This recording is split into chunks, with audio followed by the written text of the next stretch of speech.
KP classes dedicated to excellence. Hello all the CLAT 2026 students.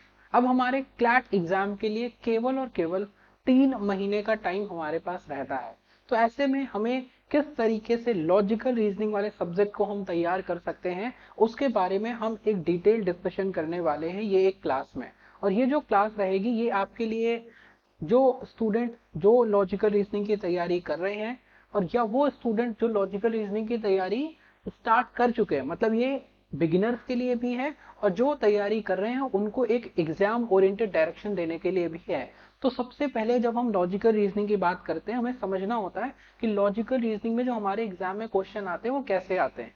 अब जैसे अगर हम जनरल टर्म्स में लॉजिकल रीजनिंग की बात करें तो लॉजिकल रीजनिंग जैसे बहुत सारे एग्जाम में आती है, जिसमें हमारा एसएससी का एग्जाम हो गया, जिसमें हमारा यूपीएससी का एग्जाम होगा, जिसमें हमारे बहुत सारे सीयूटी का एंट्रेंस एग्जाम हो गया, एमएससीटी का एग्जाम हो गया, जामिया एलएलबी का एग्जाम हो गया, एम बहुत सारे जितने भी लॉ एंट्रेंसेज होते हैं अदर देन क्लैट, वहां पर जो लॉजिकल रीजनिंग आती है वो कंप्लीटली अलग होती है। वो आपकी डायरेक्शन डिस्टेंस हो गया, blood relation, coding decoding, sequence series, dice, ये सब आपको वहां पर देखने को मिलता है in the other logical reasoning. लेकिन जब हम क्लैट एग्जाम की लॉजिकल रीजनिंग की बात करते हैं सो इट इज मोर और less it is critical reasoning. Critical reasoning का मतलब क्या हो गया कि यहाँ पर जो आपके एग्जाम में क्वेश्चन आते हैं it will be a passage based question. आपको एक पैसेज दिया जाएगा, आपको पैसेज पढ़ना है, पैसेज का मतलब समझना है और पैसेज से आंसर निकालना है। That is the requirement of the CLAT exam. I hope most of you are already familiar with it. तो हम आज क्या करने वाले हैं कि these are the questions that have been asked in the AILET examination. जो हमारा क्लैट एलेट ये जो है एनएलयू दिल्ली और एनएलयू के लिए एग्जाम होते हैं। तो सबसे पहले अगर आप बिगिनर हैं तो आप किस तरीके से अपनी तैयारी को स्टार्ट कर सकते हैं, उसके लिए एक आइडिया है कि आप एलिट एग्जाम के जो क्वेश्चन पेपर्स हैं 2008 से लेकर के 2025 तक के जितने भी पेपर्स हैं ये आपको ऑनलाइन मिल जाएंगे। आप वहां से इनको एक्सेस कर सकते हैं and once you access that, और जैसे ही आप एक्सेस करोगे आप वहां से क्या कर सकते हो, वहां से इनको रीड करके वहां से आप अपने आंसर वगैरह करके आप अपनी प्रैक्टिस को स्ट्रॉन्ग कर सकते हो। यहाँ से क्या होगा, यहाँ से आपकी रीडिंग एबिलिटी डेवलप होगी।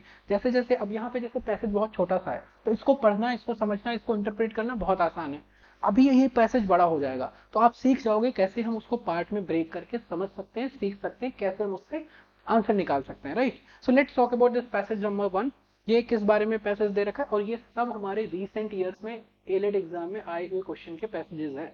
और जो क्लैट में भी पैसेजेस आते हैं उनकी लैंग्वेज, उनका जो एरिया, उनका जो फोटे होता है वो सिमिलर होता है। तो चलिए स्टार्ट करते हैं क्वेश्चन नंबर 1 के साथ। It's in the recent year research in nutrition and health has highlighted the importance of dietary habits in influencing physical well-being and preventing long-term disease.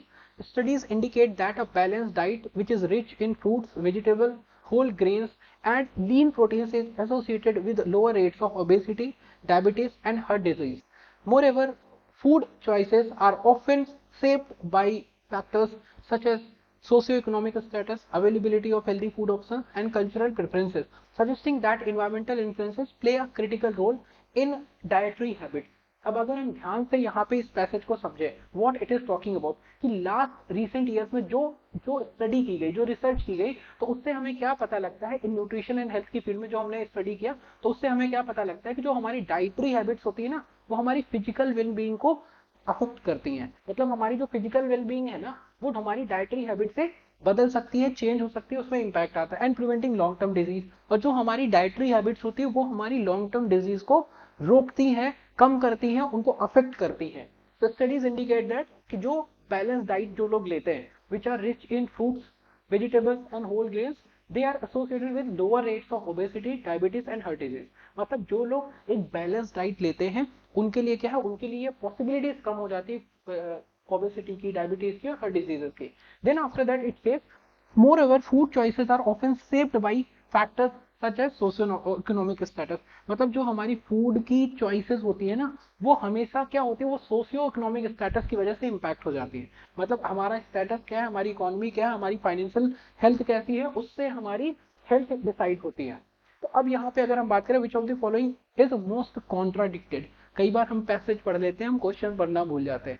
कौन सा is going against this statement, which one is weakening the author's argument. तो cultural influence can significantly impact the types of food that the people choose to eat. जो culture का influence है ना, ये तो बिल्कुल करेक्ट बात है, ये कॉन्ट्राडिक्ट तो नहीं करता, तो ये हमारा आंसर नहीं है, ये करेक्ट बात है कि जो हमारा कल्चरल प्रेफरेंसेस है ना, ये भी हमारी डाइटरी हैबिट्स में एक मेजर चंक, एक मेजर रोल प्ले करता है। उसके बाद हम सेकंड की बात करें, genetic predispositions play a significant role in determining an individual dietary preference, कि आपकी जो डाइट की प्रेफरेंस है ना, वो किस पर डिपेंड करती है, they are saying it depends on the genetic predispositions.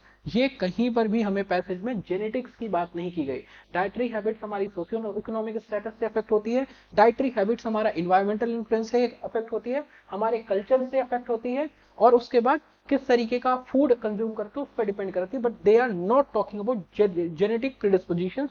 तो हमारा यहाँ पर आंसर क्या होगा, ऑप्शन बी करेक्ट हो जाएगा।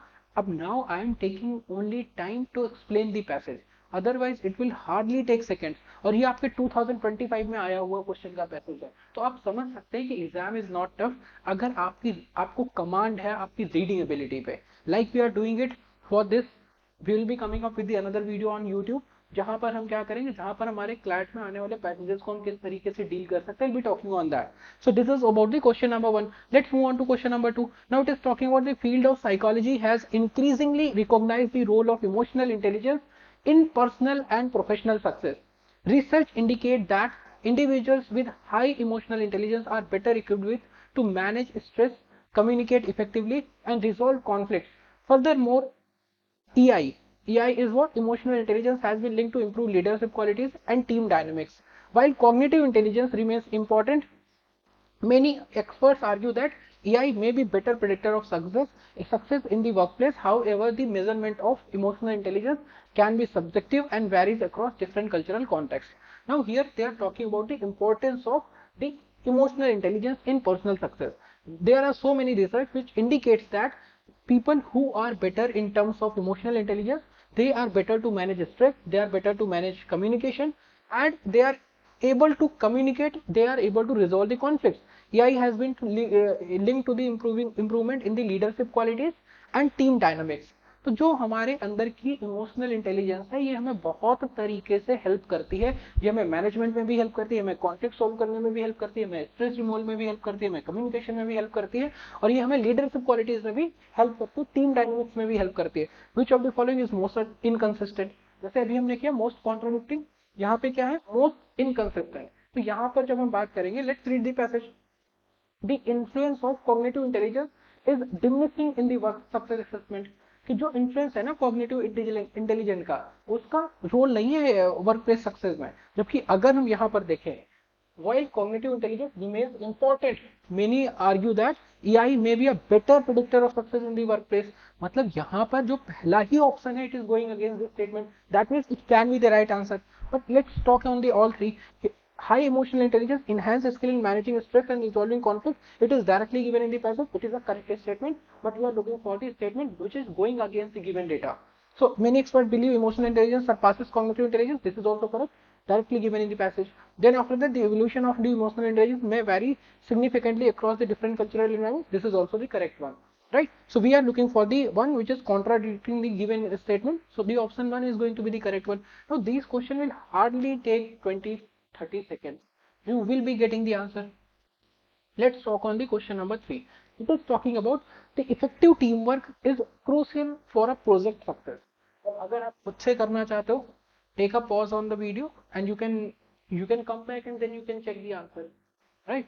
अब देखो, जब हम ये क्वेश्चन नंबर 3 की बात करते हैं, what it says effective teamwork is crucial for project success in any organization.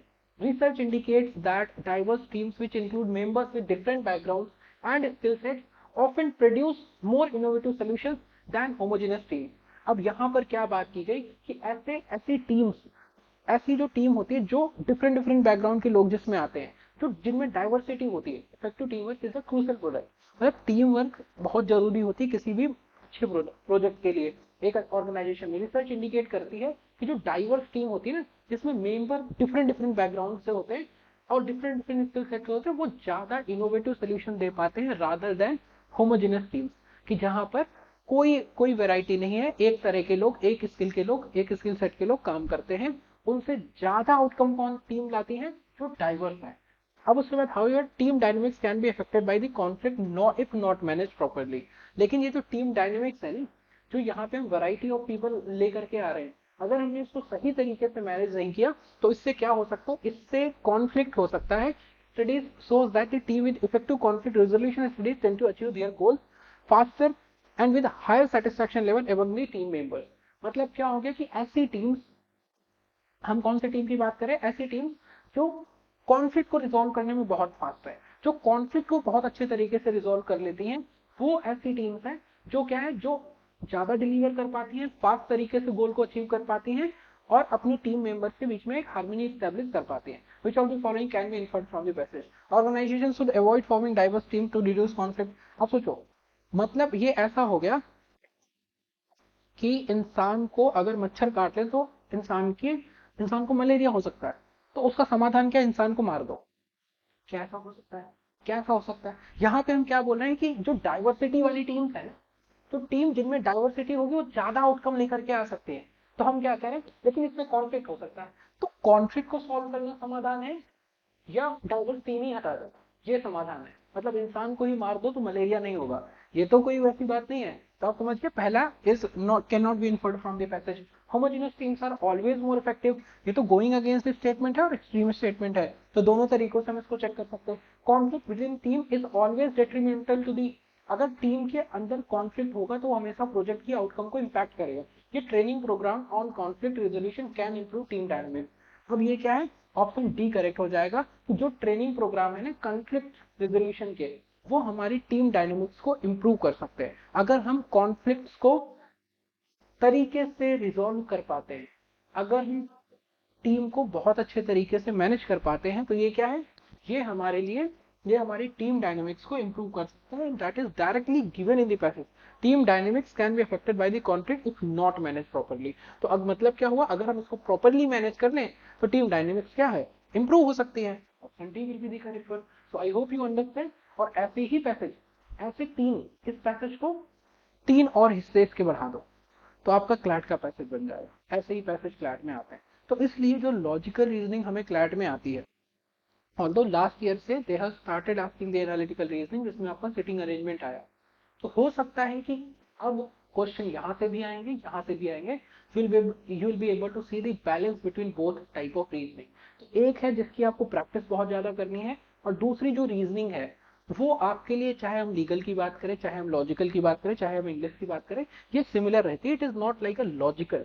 आपको बस पढ़ना है और आंसर निकालना है, आपको बस पढ़ना है, आंसर निकालना, आपको बस पढ़ना है, आंसर निकालना है, right. So here it says question number 5. The study of ancient civilization reveals much about human history and cultural development. Archaeological findings indicate that societies that engaged in trade and cultural exchange often experience advancement in art, architecture, and technology. Now, what is the outcome? Study of the ancient civilization, what it reveals, archaeological finding भी ये indicate करती है कि जो society जो trade में involve है, जो कल्चर एक्सचेंज में इन्वॉल्व है, वो हमेशा क्या फील करती है, they feel advancement in their art, architecture and technology. For instance the exchange of idea goods between the Egyptian and Mesopotamian lead to significant innovation in farming and engineering. However, some civilizations that isolated themselves from others face stagnation in culture and technological process. मतलब क्या हो गया यहाँ पर, दे are saying कि अगर एक culture के लोग दूसरे कल्चर के लोगों के साथ इंटरेक्ट करते हैं, जैसे एक एग्जांपल दिया गया ट्रेड वाला, कि पहले मेसोपोटामियन और इजिप्शियन जो वो थी सिविलाइजेशन थी, उनके बीच में क्या होता था, ट्रेड होता था. तो उस ट्रेड की वजह से, उस कम्युनिकेशन की वजह से क्या होता था, उनका जो आर्ट है, जो आर्किटेक्चर है और जो टेक्नोलॉजी है, इन तीनों में ही एडवांसमेंट हुए. लेकिन ऐसी सिविलाइजेशन जो दूसरों से इंटरेक्ट नहीं करती थी, उनमें ये एडवांसमेंट देखने को नहीं मिला, उनमें ये स्टैग्नेशन की फीलिंग आ गई. So which of the following can be inferred from the passage? Isolation lead to greater cultural advancement. It is directly going against this statement. यहाँ पे क्या बोला गया, isolation does not help. Isolation की वजह से तो स्टैग्नेशन आता है. सीधे रखा है जो जिन कंट्रीज में स्टैग, तो पहला तो गलत हो गया. All ancient civilization experience the same level of development, all आ गया, ऑलवेज आ गया, तो ये सब तो एक्सट्रीम हो गया, ये भी हटा दिया हमने. Trade and cultural exchange can be key driver for societal progress. Societal progress मतलब हमारा ट्रेड भी अच्छा होगा, हमारा टेक भी अच्छा होगा, हमारा आर्किटेक्चर भी अच्छा होगा, तो as a society we will grow. तो एज अ सोसाइटी हम कब ग्रो करते हैं, जब ट्रेड और कल्चरल एक्सचेंज होता है. इट कैन बी अ की driver for the societal progress. अब उसके बाद ऑप्शन डी की जब हम बात करते हैं, art and architecture have no relationship to the progress of technology in the ancient societies, कि जो आर्ट और आर्किटेक्चर है उसका कोई रिलेशनशिप ही नहीं है, ये तो गलत बात है। सोचो, यहाँ पे आंसर निकालने के लिए आप एक काम और कर सकते हो कि आप खाली ऑप्शंस को देख लो, ये ऑप्शन ये ऑप्शन ये ऑप्शन एक बात कर रहे हैं, ये ऑप्शन केवल अगेंस्ट बात कर रहा है, तो उसके थ्रू हम आंसर निकाल सकते हैं। That is about this question number 5, right? It was 5 earlier we had only fourth one, third one, it was fourth, all right, fourth one.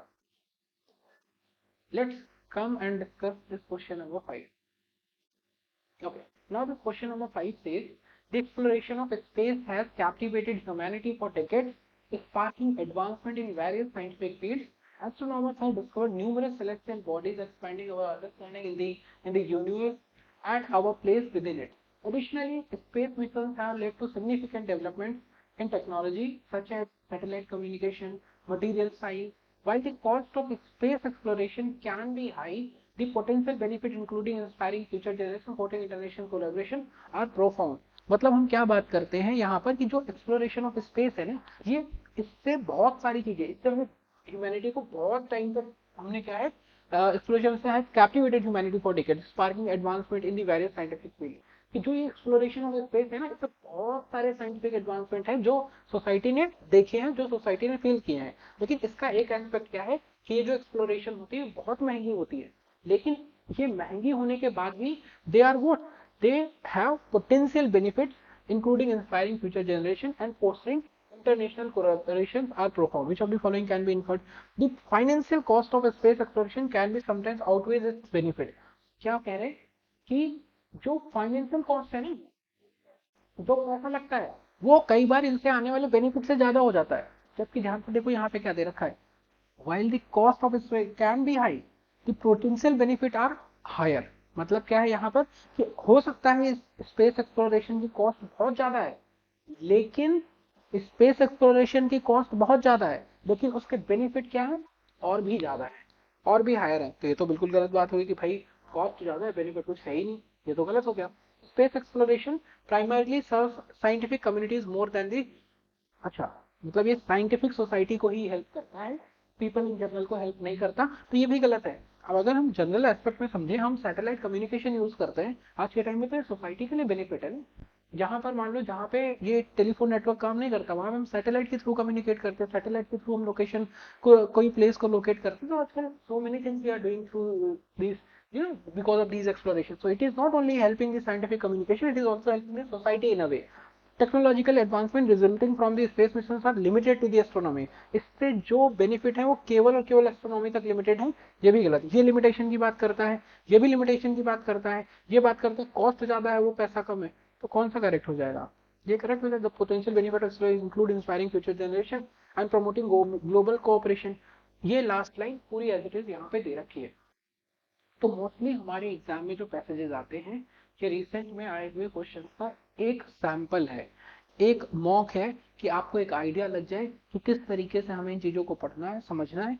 और I hope you will be able to understand कि अगर हमारी reading ability बहुत अच्छी है, बहुत strong है, अगर हमें पढ़ने में कोई दिक्कत नहीं आती, तो इनसे आंसर निकालने के लिए आपको कुछ याद नहीं करना, कुछ समझना नहीं, you just need to work on your reading ability and how you can do that, किस तरीके से आप वो कर सकते हैं।